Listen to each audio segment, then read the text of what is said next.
السلام علیکم. آج ہم اردو لیکچر کے اندر آنے والے دیگر کتب کا جو ہے نا مطالعہ کریں گے. تو سب سے پہلے جو کتاب وہ ہے تاریخ ادب اردو. بہت ہی اردو ادب کی مستند ترین کتاب ہے تاریخ ادب اردو، ڈاکٹر جمیل جالبی. اس کی 4 جلدیں ہیں اور یہ اس کی جو آخری جلد ہے وہ 2012 میں مجلس ترقی ادب نے اس کو اشاعت کیا ہے. اردو ادب کی اگر کوئی مستند ترین تاریخ ہے تو وہ ڈاکٹر جمیل جالبی کی ہے. ڈاکٹر جمیل جالبی 2019 کو انہوں نے وصال فرمایا. اور ایک کتاب ہے دیوان زادہ، یہ ہے شیخ ظہور الدین حاتم.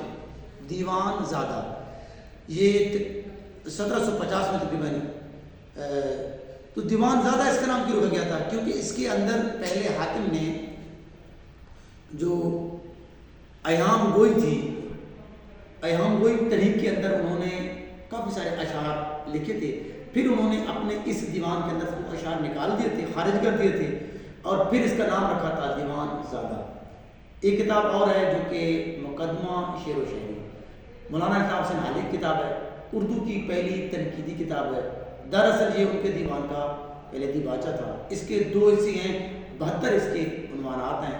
2 حصوں میں پہلے حصے کے اندر شعر کی خوبیاں، شعر کی خصوصیات، شعر کے لیے ضروری اجزاء، شعر کے ان کے اندر 3 خوبیاں سادگی، سلاست اور جوش بیان کرتے ہیں.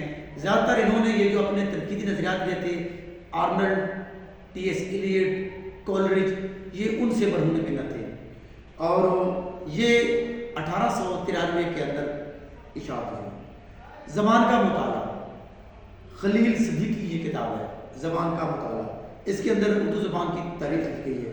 تاریخ ادب اردو پہلے بھی کتاب ہے تاریخ ادب اردو جو کہ ڈاکٹر جمیل جالبی کی ہے. یہ تاریخ ادب اردو جو ہے یہ رام بابو سکسینہ کی یہ اردو ادب کی پہلی تاریخ ہے جو کہ 1928 کو لکھی گئی تھی انگلش میں. پھر اس کا ٹرانسلیشن جو ہے وہ مرزا محمد عسکری نے کیا تھا. اس کا جو ترجمہ ہے مرزا محمد عسکری نے کیا تھا. Thank you.